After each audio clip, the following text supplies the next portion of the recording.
"She's delusional, Your Honor," Julie said, as if I wasn't even there. Then she turned to my son.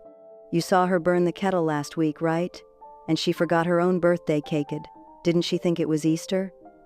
My mouth opened, but no sound came. Mark wouldn't even look at me. I felt my knees wobble under the courtroom lights, strangers staring like I was losing it. But I had something they didn't know. That antique clock in my living room? It saw everything, and it remembered. The day they heard what Julie really said behind my back, everything changed. But before we begin, let me know where in the world you're watching from today. It's always fascinating seeing who's joining us from around the world. My name is Margaret Wilson, though everyone calls me Marge, and I'm 70 years old. Most days you'll find me in my kitchen, baking something sweet while the old mantel clock keeps time from the living room. My late husband Tom installed a tiny camera in that clock after someone tried breaking in years ago. My son Mark visits with his wife Julie and their kids on Sundays, though Julie's never touched my lemon bars or complimented the quilts I've sewn into every corner of this home. "Such old-fashioned clutter," she says with that hollow laugh of hers, perfect teeth flashing. My fingers tighten on my rolling pin whenever she speaks, but I've learned to swallow my pride for family peace. The clock just keeps ticking, recording everything in its quiet way. But let me start from the beginning. I'd been up since dawn on my 70th birthday, determined to make everything perfect. The kitchen windows were cracked just enough to let the autumn breeze carry the scent of baking through the house. You know that smell: butter, sugar, and memories all wrapped up together. My lemon bars had always been Mark's favorite, ever since he was knee-high to a grasshopper. 3 cups flour, 2 sticks butter. I hummed along with Patsy Cline on the radio, my hands working the familiar motions. The recipe was as much a part of me as my own heartbeat. Through the lace curtains I'd stitched decades ago, morning light danced across the counter where my grandson Tommy usually perched, sneaking bits of dough when he thought I wasn't looking. They were supposed to arrive at 2 o'clock sharp. I'd made sure everything was ready by 1:30. Lemon bars, cooling, coffee pot ready, even pulled out the good china Tom's mother had given us for our wedding. But 2 o'clock came and went. Then 2:30. My stomach started doing that nervous flutter it always did these days when Julie was involved. At 2:45, I heard car doors slam. Through the window, I watched Julie step out in her designer heels, checking her reflection in the car window before heading up the walk. Mark followed, shepherding the kids who burst through my door with their usual energy. "Grammy!" Tommy wrapped his arms around my waist, while his sister Sarah showed me her new bracelet. "Happy birthday, Mom," Mark said, giving me a quick peck on the cheek. Julie breezed past without a word, her perfect highlights catching the light. Not even a hello, let alone happy birthday. My chest tightened, but I plastered on my best smile. Years of teaching elementary school had taught me how to keep my face bright even when my heart wasn't. "Who wants lemon bars?" I asked, mostly to break the silence. The kids cheered, but Julie's nose wrinkled slightly. "Oh, no thank you," she said in that sugary voice that always reminded me of artificial sweetener. "We just had a big lunch at the country club. Kids, you probably shouldn't either all that sugar so late in the day." The children's faces fell. I felt my smile wobble but held it steady. "Well, maybe just a small piece each?" I offered, catching Mark's eye. He suddenly became very interested in his phone. "Actually," Julie cut in, "we can't stay too long. I have a showing across town at 5. She glanced at her watch, the new one Mark had bought her for their anniversary. "And I thought we'd skip the usual birthday photo this year. You know how long that always takes, and the lighting in here is just so dated." The photo. We'd taken one every birthday since Mark was born, first with Tom, then just Mark and me after Tom passed, and later with Julie and the grandkids. 45 years of memories, arranged in frames along my hallway, each one telling its own story. "Oh," I said, my voice smaller than I meant it to be. "Well, maybe next time." The visit was brief and stiff, like a doctor's appointment no one wanted to keep. Julie spent most of it on her phone, while Mark made awkward small talk about the weather. The kids at least hugged me tight before they left, though I noticed Julie wiping their faces with a wet wipe in the car. Later that night, I was heading to bed when I heard voices from the kitchen. I hadn't even realized anyone was still here. Mark must have come back. I paused in the hallway, not meaning to eavesdrop, but then I heard my name. "She's really slipping, Mark. I'm worried." Julie's whisper carried clearly in the quiet house. My heart stopped. "What do you mean?" Mark's voice was uncertain. "The house is always such a mess now. All these old quilts everywhere. And did you see how she kept forgetting what she was saying earlier? We need to start thinking about options." I stood there, frozen, my hand pressed against the wall for support. The mess she mentioned was just my latest quilting project spread out on the dining room table. And I hadn't forgotten anything, I'd just gone quiet, because Julie kept interrupting me. That night, I lay in bed staring at the ceiling, my mind racing like a hamster on a wheel. Was Julie just concerned? Or was this something else? The way she'd said, options, made my skin crawl. I thought about Tom, about what he'd say if he were here. He always told me I had good instincts about people, but this was my son's wife, the mother of my grandchildren. Surely I was imagining things. The mantel clock chimed softly from downstairs, marking another hour I couldn't sleep. The week after my birthday felt like walking through fog. Every day brought some new concern from Julie, each one hitting me like tiny paper cuts that somehow hurt more than a real wound. It started with Tuesday's supposed lunch date. Julie called Mark in a tizzy, claiming I'd stood her up at Rosemary's Cafe.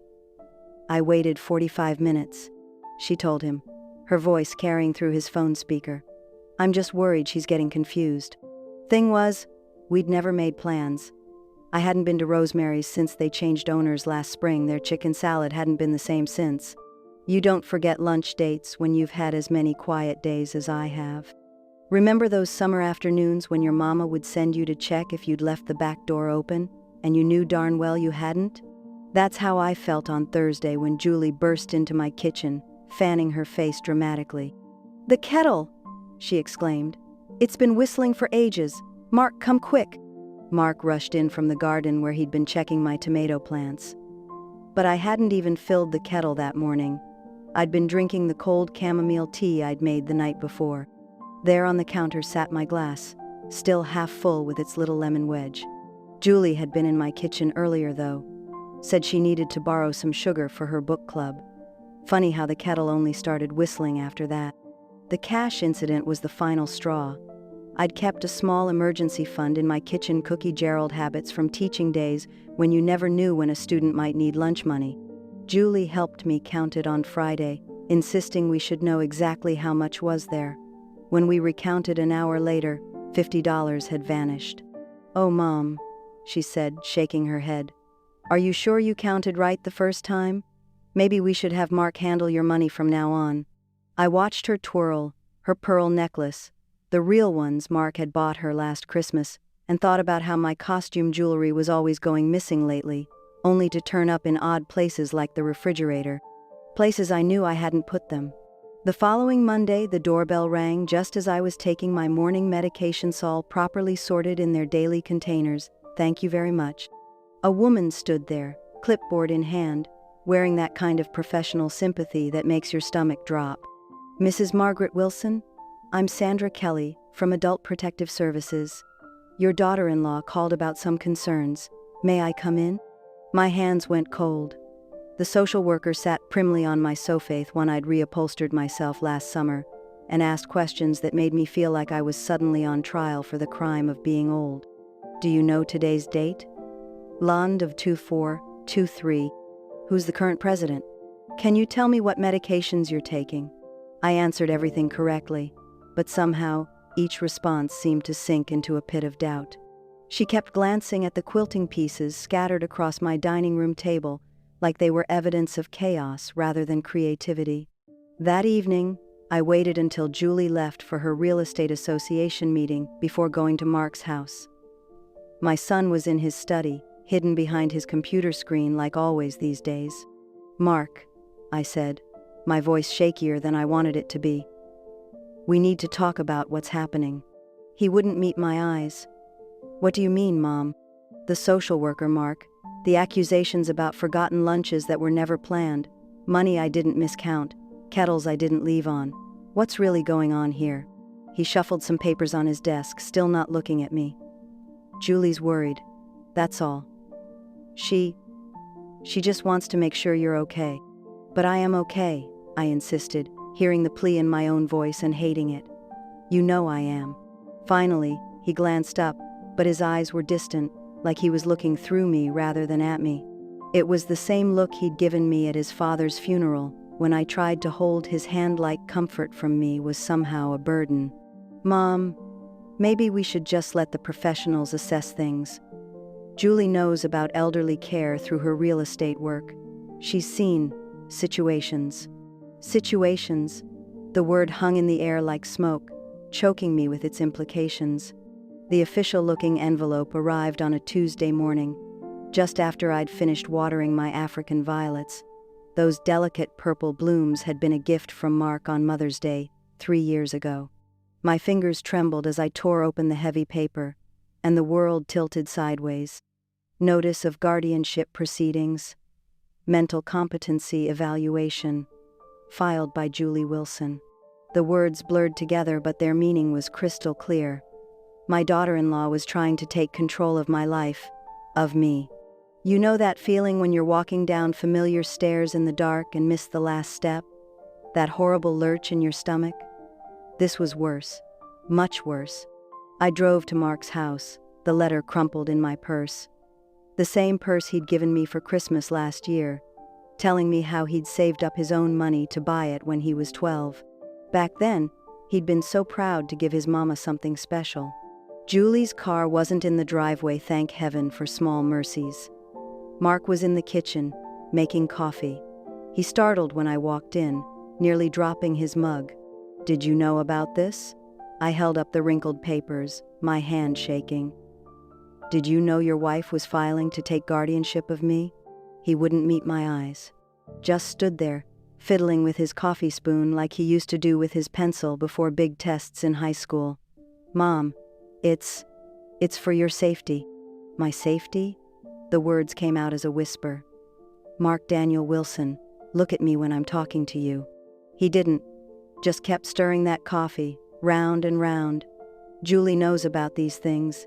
She's seen older people struggle, to get taken advantage of. The only person taking advantage here is your wife. My voice cracked. Remember when Jenny Parker broke your heart in 11th grade? Who stayed up all night with you, making chocolate chip cookies, and listening to you cry? He shifted uncomfortably. Mom, that's not. Or during your college finals, when you were so stressed you couldn't sleep. Who drove 3 hours to bring you fresh laundry and sat up quizzing you until dawn? Things are different now, he mumbled. Julie says. Julie says. Julie says. I hadn't raised my voice to my son since he was 17 and took my car without permission. What do you say, Mark? What do you really think is happening here? Finally, he looked up, but instead of my little boy's warm brown eyes, I saw a stranger's vacant stare. It's for the best, Mom. We just want to help. I felt something inside me crack. Not like a clean break, more like when you drop a cherished teacup and it splinters into a dozen jagged pieces. The drive home was a blur. I barely remember pulling into my driveway or walking inside. I found myself in my bedroom, sitting on the edge of my bed, staring at nothing. The same bed where I'd nursed Mark through chickenpox, where I'd read him stories about brave knights and dragons. How do you prove you're not losing your mind? How do you fight back when the very accusation makes people doubt everything you say? Tick, tick, tick. That steady sound from the living room caught my attention. The antique clock on the mantel, Howard's pride and joy. He'd bought it at auction 30 years ago, and after that break-in scare, I sat up straight. The nanny cam. Howard had been so pleased with himself for hiding it inside that clock. Nobody'll ever suspect a thing, he'd said, grinning like a little boy with a secret. I'd thought it was silly at the time, but he'd insisted on showing me how it worked. Tick, tick, tick. The camera was still there, still recording.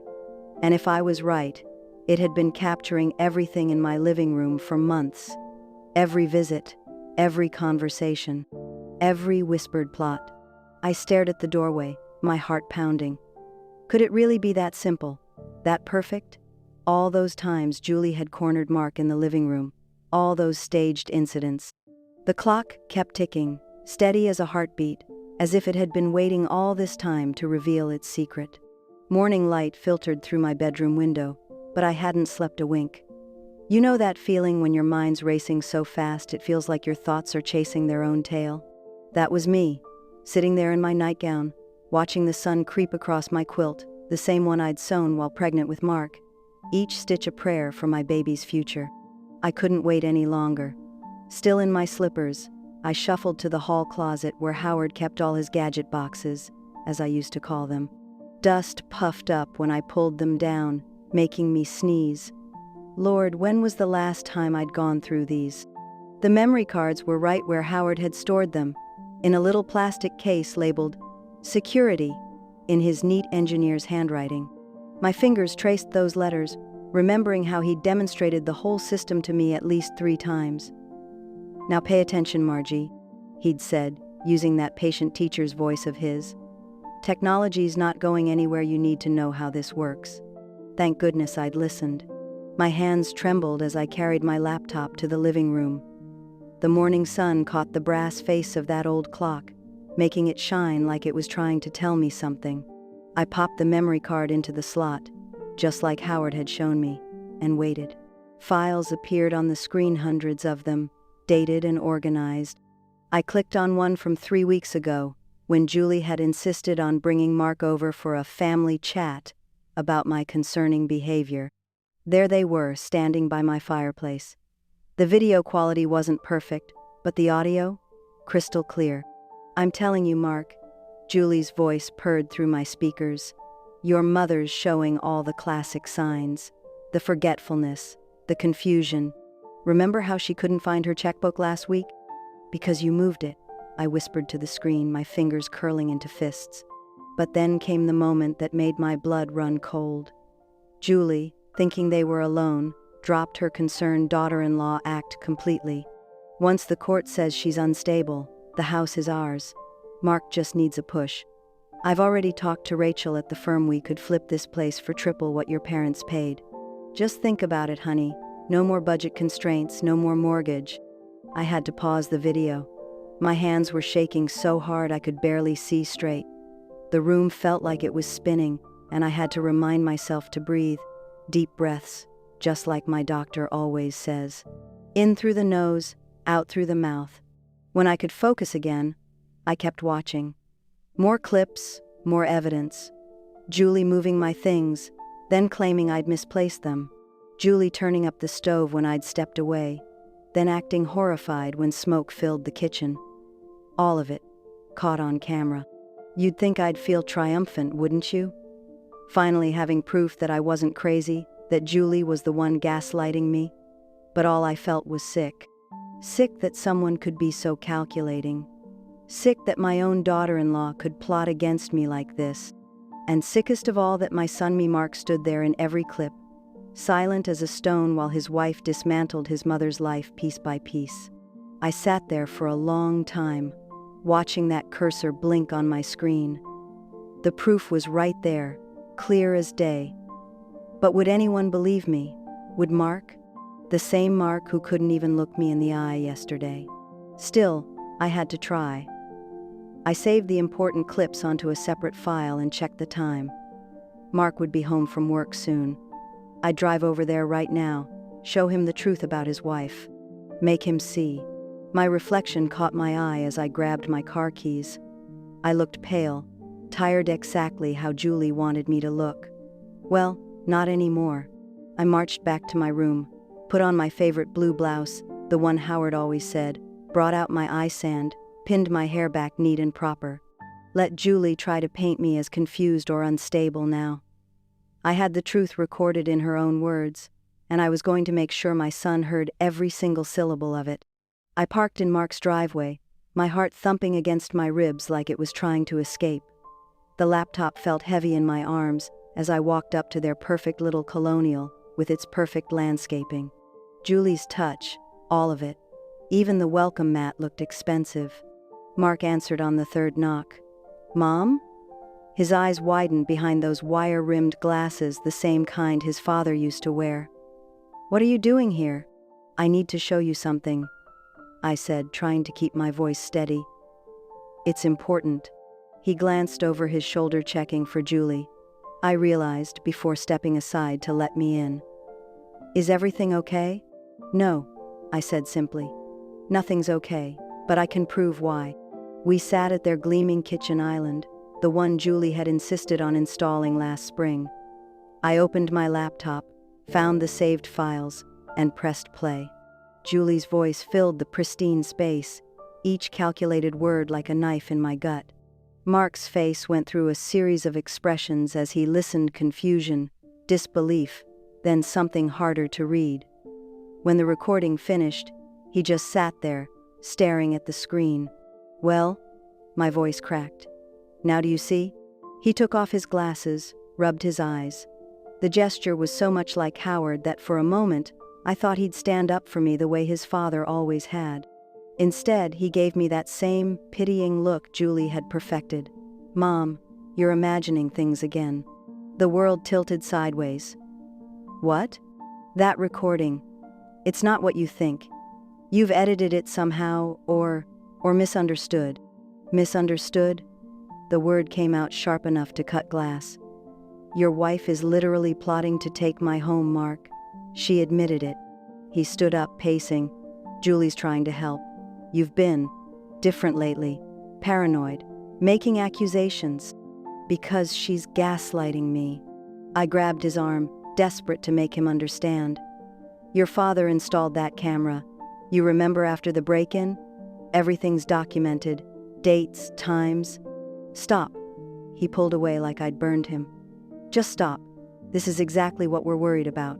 These conspiracy theories, these elaborate stories." He shook his head. "Maybe Julie's right. Maybe you do need help." The floor seemed to drop out from under me. My own son, my baby boy, the same child I'd nursed through chickenpox, coached through algebra, held through his first breakup. He thought I was crazy. I don't remember driving home. Somehow I made it, though my vision was so blurred with tears I could barely see the road. The house felt empty, hollow, like all the warmth had been sucked out of it. I collapsed onto my bed, the same one where I'd read Mark bedtime stories, where Howard and I had planned our future, where I'd thought I'd grow old surrounded by love and family. Now, it felt like a prison cell. The sobs came then, great heaving things that shook my whole body. I couldn't breathe, couldn't think. My world was unraveling, and the person who should have been holding it together was helping to tear it apart. With trembling fingers, I dialed the only number I could think of. "Lillian," my voice broke. "I need you." She must have heard something in those 3 words, because she didn't even ask questions. "10 minutes, honey. Put the kettle on." True to her word, exactly 10 minutes later, my best friend burst through the door like a force of nature, her silver curls wild and her favorite purple scarf flying. One look at my face, and she wrapped me in a hug that smelled of lavender and strength. I poured out everything: the recording, Mark's reaction, the crushing weight of betrayal. Lillian listened, her face growing stormier by the minute. When I finished, she took my hands in hers. "Now you listen to me, Marge Anderson. You are not crazy. You're not paranoid. You're being cornered by a woman who wants what's yours, and a son too weak to stand up to her. But what can I do?" I whispered. "If Mark won't even listen, we're taking this to court." Lillian's voice was steel. "I've got a friend, retired lawyer, sharp as a tack. She specializes in elder rights cases." She squeezed my fingers. "You've got proof, honey. Real, solid proof. And we're going to make them listen." The next morning, Lillian drove me to meet her friend Sarah Blackwood, an attorney who'd spent 30 years defending elderly clients from exactly the kind of scheme Julie was running. The law office sat in an old Victorian house, complete with gingerbread trim that reminded me of the dollhouse I'd kept for my granddaughters before Julie declared it too dusty and packed it away. Sarah's office smelled of coffee and leather-bound books. She listened intently as I played the recording, her expression growing grimmer with each word. When Julie's voice finally faded, "Mark just needs a push." Sarah leaned back in her chair, fingers steepled. "Well," she said, "that's about as clear-cut as these things get, but we've got a serious time crunch." My stomach clenched. "What do you mean?" "The final guardianship hearing is set for 10 days from now." She tapped her calendar. "Julie's lawyers pushed for an expedited timeline, claiming your condition was rapidly deteriorating." The air quotes in her voice dripped with disgust. Lillian's hand found mine under the desk. 10 days? That's ridiculous." "It's strategic," Sarah explained. "They're hoping to steamroll this through before you can mount a proper defense." She pulled out a legal pad. "We need to file a motion immediately to submit this audio as evidence. The timestamp metadata will be crucial. It proves Julie's been planning this for months." The antique clock in Sarah's office ticked loudly, each sound echoing in my ears like a countdown. 10 days. 10 days to save my life as I knew it. "What are our chances?" I asked, trying to keep my voice steady. "With this recording?" "Good. Very good." Sarah started typing on her computer. "But Julie's attorney won't go down without a fight. We need to be prepared for." Her phone buzzed. She glanced at it, and her expression darkened. "What?" Lillian demanded. "What's wrong?" "They just filed a subpoena." Sarah's voice was tight. "They're demanding access to your complete medical records, Marge. Every doctor's visit, every prescription, every note from every healthcare provider you've seen in the last 5 years." The room started spinning. But why?" "They're fishing," Sarah said grimly, "looking for anything they can twist into supporting their dementia claim. A moment of confusion during a checkup, a medication side effect, even normal age-related complaints, they'll try to paint it all as evidence of cognitive decline." "That's barbaric," Lillian exploded. "They can't just—" "They can," Sarah interrupted. "And they have. But," she leaned forward, eyes fierce, "this tells me something important. They're scared. They know about the recording, probably through Mark, and they're scrambling." I thought about all those doctor visits, the time I'd mentioned feeling foggy from my new blood pressure medication, the headaches I'd reported while adjusting to progressive lenses.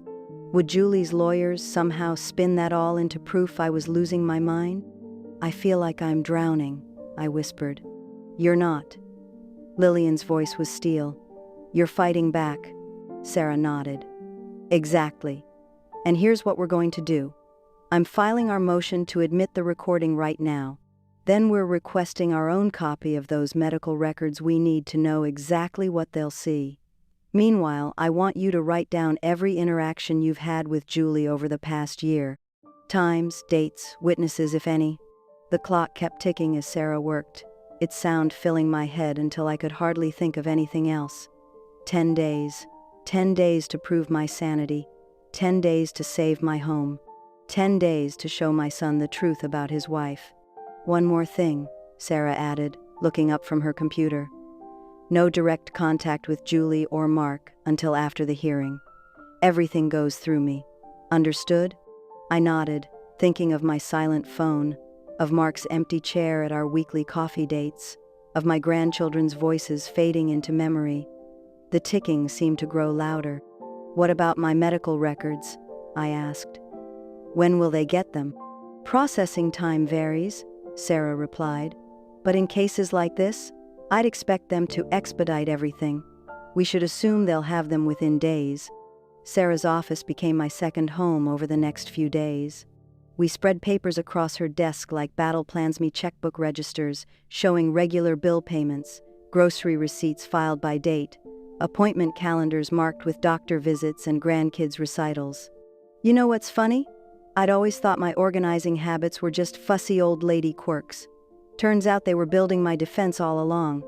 "This is good," Sarah said, highlighting a bank statement.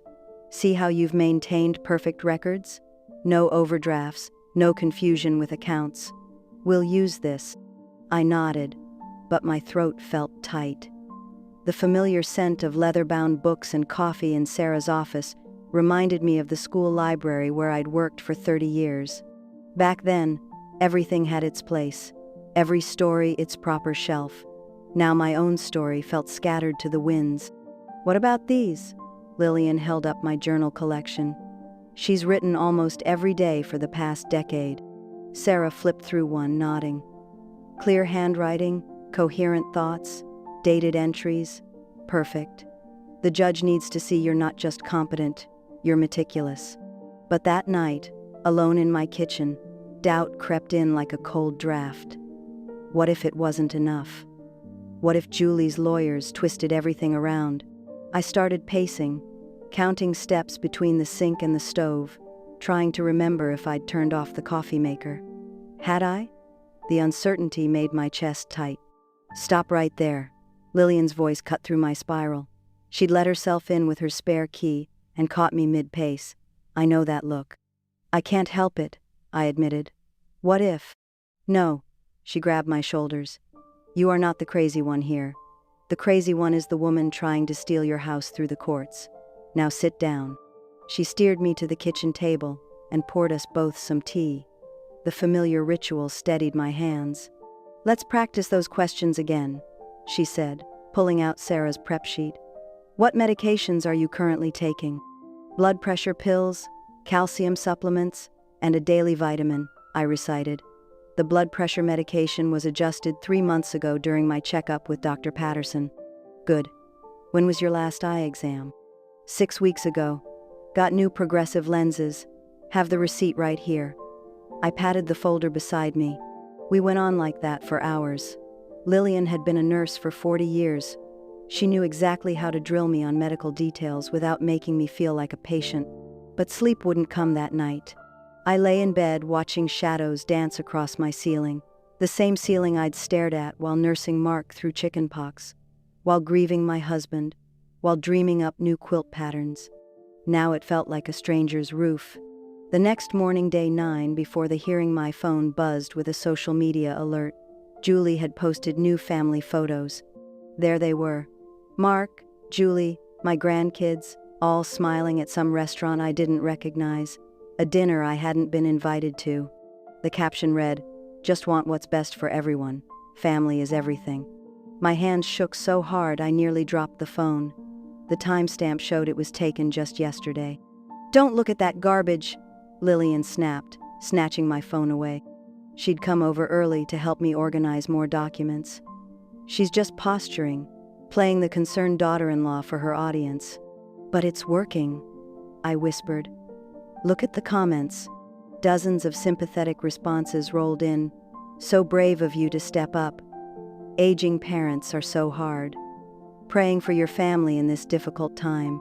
Lillian deleted the app from my phone. "Those people don't know you. They don't see you managing your own finances, maintaining this house, remembering every single one of your grandkids' birthdays, including the times and weights they were born. October 12th, 7:42 a.m., 7 pounds 3 ounces for Emma," I said automatically.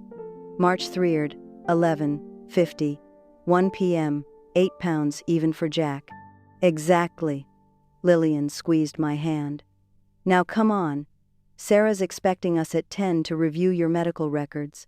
They came in this morning." I took one last look at my phone before putting it away. Julie's perfectly staged family photo burned behind my eyesall. Those smiles, all that fake concern, all those strangers thinking they knew my story. The morning of the hearing felt like waking up in someone else's skin. You know that feeling when you're about to step onto a stage and your whole body goes light? That's how it was, only 100 times worse. I stood in front of my bedroom mirror, fingers trembling as I pinned Robert's old brooch to my navy blouse. It was a simple silver thing, with a single pearl he'd given it to me on our 25th anniversary. "Something steady," he'd said, "like you." The pearl caught the morning light, and for a moment, I could almost feel his hand on my shoulder. "You look perfect," Lillian said from the doorway. She'd arrived at dawn, armed with coffee and determination. Distinguished, composed. Everything Julie isn't under all that designer camouflage. The drive to the courthouse was a blur of autumn colors and racing thoughts. "Remember to speak clearly," Sarah had coached. "Make eye contact. Don't fidget." My hand found Lillian's as we walked up the granite steps, and I squeezed it like a lifeline. The courtroom smelled of furniture polish and anxiety. Our footsteps echoed on the hardwood as we made our way to our table. Sarah was already there, arranging documents with precise movements. I tried not to stare at the empty judge's bench. "Deep breaths," Lillian whispered, still holding my hand. "You've got truth on your side." The door opened, and my heart stumbled. Julie glided in wearing a dove-gray dress that probably cost more than my monthly pension. Her hair was pulled back softly, makeup subtle the picture of dignified concern. Mark followed, not meeting my eyes. They sat on the other side of the aisle, and I noticed Julie had brought tissues.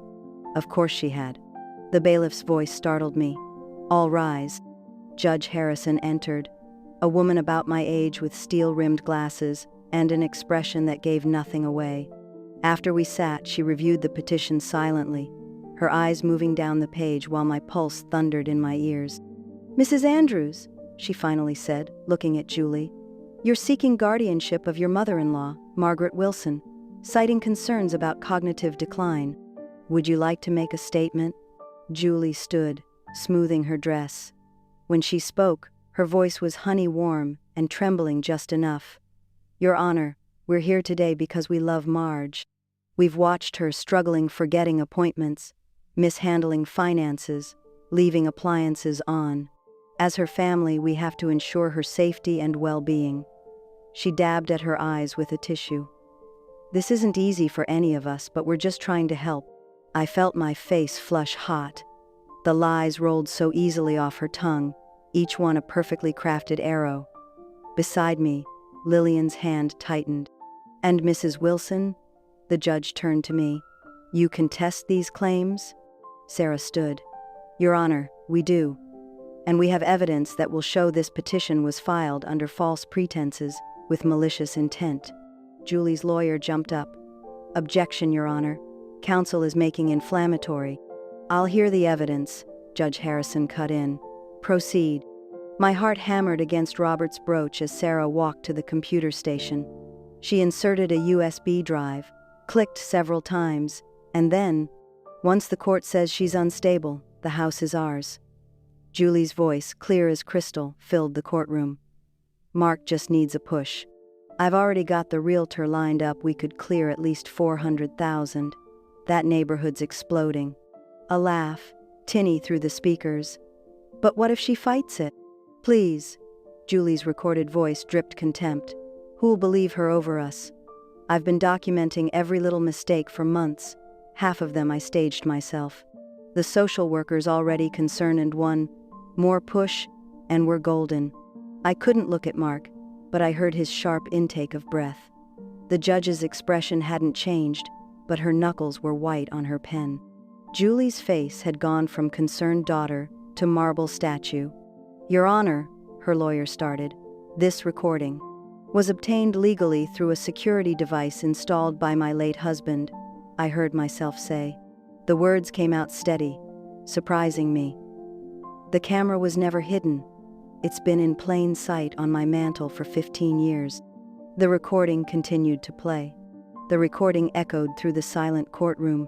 Julie's words rang clear. "Mark just needs a push." My son's face turned sickly green, like his childhood carsick days. Julie stood. "Your Honor." "Mrs. Andrews, sit down," Judge Harrison snapped.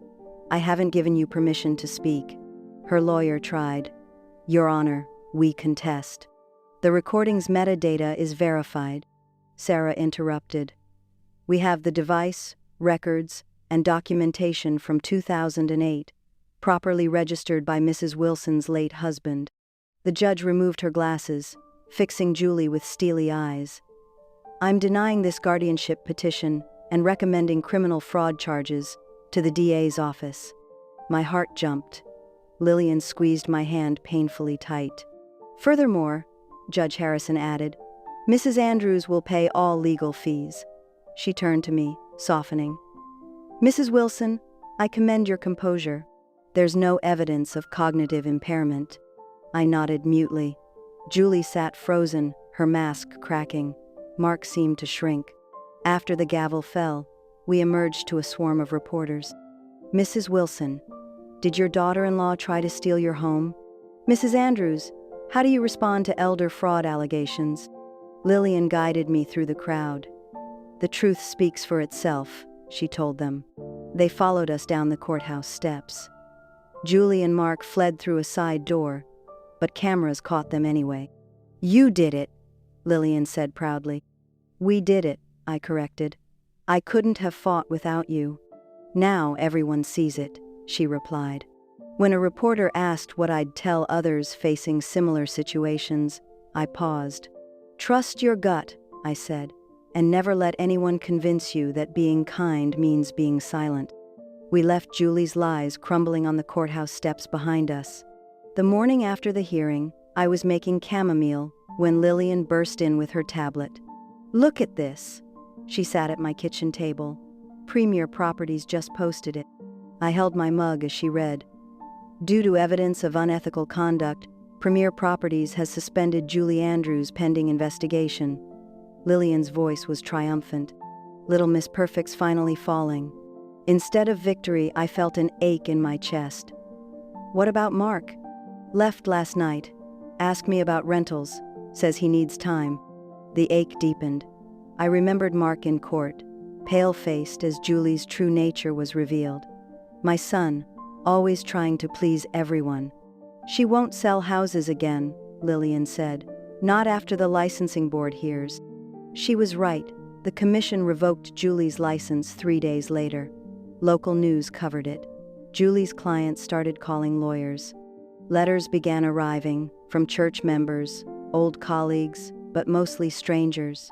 They wrote about relatives who'd faced similar battles with family trying to take their homes and dignity.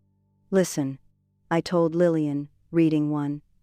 Dear Mrs. Wilson, I watched my sister lose everything to a manipulative son-in-law. Thank you for showing. We don't have to stay silent. Lillian arranged cookies. You've given people hope. I just wanted my home, I said. No, you wanted justice. We sat in my living room as the clock ticked above the mantel, the same one that caught Julie's true nature. Heard from Mark? Lillian asked. He texts, says he's sorry and needs time. Julie's moved to Milwaukee. I sipped my tea. Strange, but I sleep better now, because you're free of her lies. Another letter waited unopened, more stories of voices speaking up. The clock chimed 4, and Lillian raised her cup. To justice. I clinked cups with her, smiling slightly. Through the grief, peace settled in like sunshine, each tick reminding me that quiet things often protect us best. 6 weeks after the courthouse drama, I sat with Lillian at my kitchen table, reviewing legal papers to add her name to my house deed. Morning sunlight caught dust motes dancing above the forms like tiny stars. You sure about this? Lillian asked through her reading glasses. It's a big step, Marge. I squeezed her hand. You saved this place and me. Who else would I trust? Besides, someone needs to keep an eye on that clock when I'm gone. Oh, hush. We've got plenty of good years left. Though I wouldn't mind spending them here, making sure no one tries any funny business. We signed where indicated, our pens scratching in tandem. Something settled in my chest, watching her signature appear beside mine like puzzle pieces, clicking into place. The house felt lighter now, as if Julie's schemes had been weighing on the walls. I'd restored my lace curtains, quilts, and lemon bars. Each act felt like reclaiming territory. The doorbell rang. Through the window, I spotted Mark fidgeting on the porch. Lillian left after a supportive squeeze of my shoulder, earning Mark's weak, "Hello, Mrs. Peterson," and her measured nod. In the living room, he stared at the mantel clock, shoulders hunched. Mom, too, don't know how to fix this. Some things can't be fixed, I said. They can only be rebuilt. I should have listened, should have seen what she was doing. I just wanted everyone to be happy. By making yourself blind? I'm so sorry, Mom. I studied his familiar face, from first steps to this new expression of raw remorse. Love forgives, I said. Trust rebuilds, but rebuilding takes time. When he left, I left the door slightly ajar, hope, not certainty. I dusted the gleaming mantel clock, smiling at a new photo of Lillian and me at tea time. The house hadn't felt this much like home since before my husband passed. The clock chimed 4. I had salmon to thaw. Lillian was coming with her famous roasted vegetables. Life goes on, sometimes better than before. The Sunday afternoon sun painted golden squares on my kitchen floor while Lillian topped off Betty's teacup. The steam curled up, mingling with the scent of Earl Grey and fresh shortbread. I still can't believe it, Betty said. A real estate agent stealing a house. Not just any house, Helen added from the window. Marge's house. The one she and George built their life in. I smoothed my hand over the embroidered tablecloth from George's hospital days. Julie saw dollar signs, not a home. Well, she's fallen far, Lillian snorted. Her firm's doing damage control about ethical violations. Julie's downfall had been swift. Courthouse cameras, local news coverage, license revocation. The headlines still felt surreal. Remember her top producer bragging? Helen asked. Now she can't sell a doghouse. She's moved to Cleveland, Betty added. Mark's filed for divorce.